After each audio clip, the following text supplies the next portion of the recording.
आज जो हमने चीज़ पढ़नी है उसका नाम है half life and it's measurements. असल में half life and it's measurements के बारे में लास्ट टाइम हम पढ़ चुके हैं। क्या पढ़ा था? जब भी एक रेडियो एक्टिव एलिमेंट जो कि स्टेबल होने के लिए, जिसका न्यूक्लियस जो है वो अनस्टेबल होता है और स्टेबिलिटी गेन करने के लिए रेडिएशंस को इमिट करता है, उसे हम रेडियो एक्टिव एलिमेंट कहते हैं। तो वो जितनी देर में अपनी इनिशियल यानी इनिशियल अमाउंट का आधा रह जाए तो उस उतनी देर को, उस टाइम को हम हाफ लाइफ कहते हैं। और इसके लिए हमने कितनी अमाउंट रह गई वो हमने निकाल लिया था एक formula, N is equal to एक जनरल तरीके से 1/2 की पावर एन, एन जो कि नंबर ऑफ हाफ लाइफ है, जबकि एन नॉट वो इनिशियल अमाउंट जो शुरू में ली थी। फिर हमने एक और तरीका, एक और अनदर मेथड पढ़ा जिसके अंदर हमने एक डायरेक्टली प्रोपोर्शनैलिटी का इस्तेमाल करके और आपके पास ये इक्वेशन यूं डिराइव करते करते हम इस कंडीशन तक आ गए थे जिसमें L N is equals to minus lambda T plus C, जो कि सी कांस्टेंट है, टी वो टाइम है जितनी देर बाद हमारे पास अमाउंट रह गई, जबकि लेमटा डिके कांस्टेंट है, और एन वो अमाउंट जो कि रह गई है। डिके कांस्टेंट यहाँ पर हमने देखा था कि ये वो कांस्टेंट है जो कि हमें बताया था कि कितनी तेज़ी के साथ एक रेडियो एक्टिव सब्सटेंस डिके हो गया। अब हमने क्या करना है कि यहाँ पर ये जो n और ये लेमटा t है, असल में हमने ये जो n जो अमाउंट रह गई है ना, उसका और टाइम के साथ इन दोनों का एक रिलेशन डिराइव करना है। लेकिन उसके लिए जो c कांस्टेंट है उसका पता होना चाहिए। अब वो c कांस्टेंट हमने कैसे निकालना है, उसकी मदद हमारी होगी इनिशियल कंडीशन से। इनिशियल कंडीशन से मतलब जो शुरू में कंडीशंस हमें पता है। जैसे हमें दो कंडीशंस पता है क्या कि जब टाइम अभी स्टार्ट नहीं हुआ था, टाइम ज़ीरो था, तो हम आपके पास जो अमाउंट थी वो मैक्सिमम थी और वो शुरू में जितनी ली थी उतनी थी, जो कि एन नॉट थी। अब ये जो दो वैल्यूज़ अगर हम इसके अंदर, इस इक्वेशन के अंदर पुट करें तो सी की वैल्यू निकाल सकते हैं, चूँकि वो कांस्टेंट है। तो बाद में कोई भी टाइम अगर हो, अभी तो ये स्टार्टिंग टाइम ज़ीरो टाइम पे हम ले रहे हैं ना, जिसकी सी की वैल्यू आ जाएगी। लेकिन अगर हम सी की वैल्यू एक बार निकाल लेंगे ना, तो वो कोई भी टाइम हो तो उसमें हम पुट कर सकते हैं, क्योंकि वो तो कांस्टेंट है, तब्दील तो होना नहीं है। तो चलिए करते हैं। ये आपके पास वही इक्वेशन है, जबकि राइट साइड पे मैंने एक इनिशियल कंडीशंस ले लिए हैं। यहाँ पर हम क्या करते हैं, एल एन को एज इट इज़ लिखते हैं, जबकि इक्वल टू आ जाएगा साथ, जबकि माइनस लेमटा, लेमटा हमें पता है कि कांस्टेंट है, टी की वैल्यू इनिशियल कंडीशन के मुताबिक ज़ीरो है तो हम यहाँ पे ज़ीरो डालते हैं, जबकि प्लस राइट साइड पे क्या रह गया, सी रह गया। अब सी मुझे चाहिए, ज़ीरो मल्टीप्लाई बाय एनीथिंग, सब कुछ ये ज़ीरो हो जाएगा। ज़ीरो प्लस सी किसके बराबर है, किसके, सी के, तो यानी सी इक्वल आ गया, राइट साइड पे सी रह गया, लेफ्ट हैंड साइड पे क्या रह गया, नेचुरल लॉग ऑफ एन। और एन क्या है, एन की वैल्यू तो मैंने लिखी नहीं, वो है एन नॉट। तो यहाँ पर हम क्या करते हैं कि एन नॉट लिख देते हैं, ये है। तो सी की value natural log of N naught आ गई। अब एन नॉट जो कि इनिशियल अमाउंट है वो तो हमें पता है कितनी अमाउंट है, तो हमें इसका मतलब है नेचुरल लॉग और इनिशियल अमाउंट का ले लेंगे तो सी की वैल्यू पता चल गई, तो हमारे लिए मसला हल हो गया हमारा। अब हम क्या करते हैं, सी की वैल्यू यहाँ पर पुट करते हैं। उसके लिए मैं ऊपर वाली इक्वेशन ही लेकर आ गया हूँ और सी की वैल्यू यहाँ से मैं हटाता हूँ और नेचुरल लॉग ऑफ एन जो है वो वैल्यू पुट करता हूँ, जो कि ऊपर हमने निकाली है, यहाँ पे जस्ट प्लेस की है मैंने। अब मुझे चूंकि एन के और टी के दरमियान रिलेशन चाहिए, तो नेचुरल लॉग को मैं एक साथ में ला लेता हूँ। तो ये नेचुरल लॉग जो कि प्लस हो रहा है, इसके साथ उधर जाके क्या हो जाएगा, ये इधर आके क्या हो जाएगा, माइनस। तो ये आ जाएगा नेचुरल लॉग ऑफ एन और साथ minus natural log of N naught, जबकि equal to minus lambda T आ जाएगा। जबकि नेचुरल लॉग ये भी है, नेचुरल लॉग ये भी है, दोनों माइनस हो रहे हैं। जब दो नेचुरल लॉग माइनस हो तो उनकी प्रॉपर्टी है कि उनको एक सिंगल लॉग में करके और डिवीजन में यूं करके लिख सकते हैं, जैसे log of A minus natural log of A minus natural log of B equals to natural log of A over B.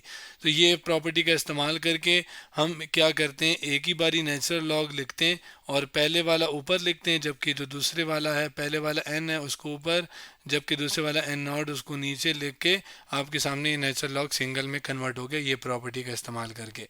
जबकि राइट साइड पे क्या है, माइनस लेमटा टी आ गया। अब हमें चाहिए एन और टी के दरमियान रिलेशन ने, यहाँ पर हम अकेले एन को चाहते हैं, नेचुरल लॉग है उसको हटाने के लिए तरीका ये होता है कि जब आपने नेचुरल लॉग हटाना होता है तो वो दूसरी साइड पे जो भी चीज़ है वो पावर ऑफ ई में चली जाती है। जैसे अगर मैं लॉग की बात करूं, तो जब हम लॉग का एंटी लॉग लेते हैं तो राइट साइड पे इक्वल टू के राइट साइड पे जो भी चीज़ है, जब मैं एंटी लॉग लेता हूं तो वो राइट साइड वाली जो भी चीज़ है वो 10 की पावर में चली जाती है। जबकि इधर क्या हो जाएगा, इधर ये एंटी लॉग, ये आप कह लें एंटी नेचुरल लॉग लेंगे, यानी ये वाली साइड जो जितनी भी है ये क्या हो जाएगी, ये ई की पावर में चली जाएगी, ई की पावर माइनस टी।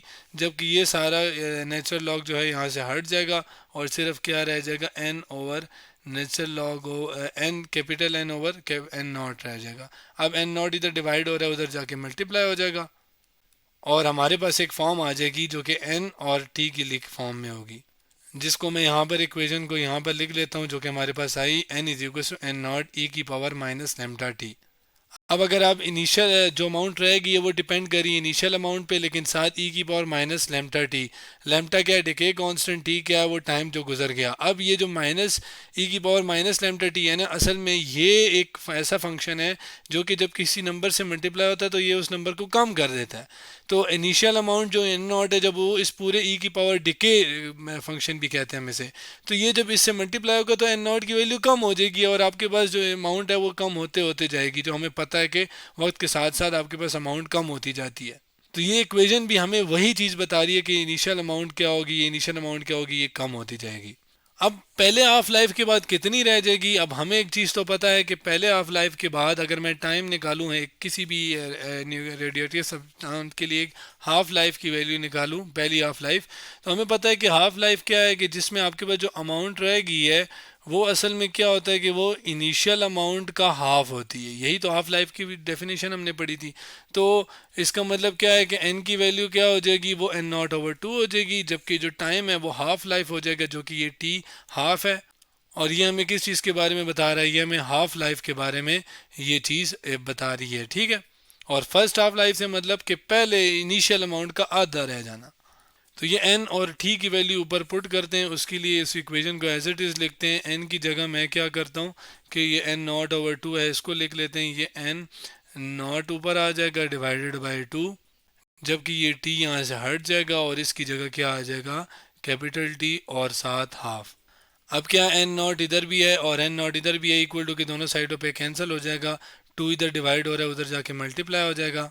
और ये ई की पावर माइनस में है तो ये उस साइड पे जाएगी तो ये ई की पावर प्लस हो जाएगी। जैसे मैं अगर ई की पावर माइनस वन है ना, मैं एग्जांपल दे रहा हूँ, ये सारा समझे वन है, ठीक है। अब इसको जब मैं डिवीजन में लिखूंगा तो ये क्या हो जाएगा, ये हो जाएगा वन ओवर ई की पावर वन, क्योंकि ई माइनस है तो नीचे जब जाएगी ये चीज़ तो ये प्लस वन साइन इसका ऑपोजिट हो जाएगा, और जब उधर जाएगी मल्टीप्लाई होगी तो राइट साइड पे क्या है आपके पास, राइट साइड पे वन है तो ये सारी चीज़ उधर जाके मल्टीप्लाई हो जाएगी। तो ये चीज़ मैं थोड़ी डायरेक्ट कर रहा हूँ, ये टू उधर जाके मल्टीप्लाई, ये सारी चीज़ डिवाइड में थी उधर जाके ये मल्टीप्लाई होगी, तो ये आपके पास इक्वेशन बन गई। अब मुझे तो टी की वैल्यू चाहिए। अब उसके लिए जैसे मैंने नेचुरल लॉग लेके नेचुरल लॉग ख़त्म करके ई की पावर में कन्वर्ट कर लिया था, अब यहाँ पर ई की हटा कर मैंने नेचुरल लॉग का इस्तेमाल कर सकता हूँ। मैं क्या करता हूँ, दोनों साइडों पे नेचुरल लॉग ले लेता हूँ। तो नेचुरल लॉग लूँगा तो ये ई की पावर लेमटा टी और हाफ आ गया, जबकि राइट साइड पे नेचुरल लॉग टू आ जाएगा। अब ये लॉग के आगे जो भी चीज़ है अगर उसकी पावर में कुछ लिखो तो वो पावर शुरू में आ जाती है, तो मैं इसको लिख सकता हूँ ई की पावर लेमटा टी हाफ, और जबकि आगे क्या रह गया, लॉग ऑफ ई, जबकि equal to natural log of two आ जाएगा। अब लॉग ऑफ ई किसके बराबर होता है, ये बराबर होता है वन के। इस बात को प्रूव भी कर लेते हैं, ये ई है, इसका नेचुरल लॉग लिया जाए तो ये देखें आंसर वन के बराबर है। तो बकाया जो स्टेप्स हैं उसको इधर कर लेते हैं। ये आपके पास सारा ई हो गया, सॉरी वन हो गया, वन इससे मल्टीप्लाई होकर यही चीज़ रहेगी। तो यहाँ पे एक मिस्टेक हुई है मेरे से कि ये जो पावर है वो ई की, ई तो नहीं है ना उसमें, असल में तो ये ई की पावर है, तो ये मेरे से यहाँ पर एक मिस्टेक हुई है। ये पावर को शुरू में लिखना था जो कि लैम्टा टी और हाफ है, ठीक है, ये असल में पावर है, ई मैंने गलती से साथ लिख दी है क्योंकि ई तो इधर था ना। अब क्या रह गया, ई जो कि लेमटा जो कि इसके साथ मल्टीप्लायर है उधर जाके डिवाइड हो जाएगा, तो ये आपके पास टी हाफ, और राइट साइड पे इक्वल टू नेचुरल लॉग ऊपर है, उसकी वैल्यू मैं कैलकुलेटर से करता हूँ और फिर यहाँ पे लिखता हूँ लेमटा इधर आके डिवाइड हो जाएगा। अब टू की वैल्यू नेचुरल लॉग ये टू ले लिया, इसका नेचुरल लॉग लें तो 0.693 आ गया आंसर। तो ये आपके पास वो हाफ लाइफ और डिके कांस्टेंट के बारे में एक रिलेशन आ गया। अगर आप इसको स्टडी करें, अगर हम इसको स्टडी करें तो डिके कांस्टेंट क्या है, कितनी तेज़ी के साथ एक रेडियोएक्टिव सब्सटेंस डिके हो रहा है, ठीक है। ठीक है, अब जितनी तेज़ी के साथ होगा इसका मतलब है लेमटा जो है उसका ज़्यादा होगा, और तेज़ी से होने का मतलब कि उतनी उसकी हाफ लाइफ या टाइम कम लगेगा। यानी इनवर्स रिलेशन है ये इक्वेशन भी, तो ये इनवर्स रिलेशन दे रही है ना कि लेमटा ज़्यादा मतलब टाइम कम लगेगा, टाइम हाफ लाइफ कम होगी। तो यही चीज़ हमें यहाँ पे पता चल रही है। इसी बात को यहाँ लिख लेते हैं, if radio active substance have greater decay constant, यानी उसकी डिके कांस्टेंट की वैल्यू ज़्यादा होगी, तो उसकी हाफ लाइफ की वैल्यू क्या होगी, वो स्मॉल होगी, छोटी होगी, कम होगी, आप कह लें।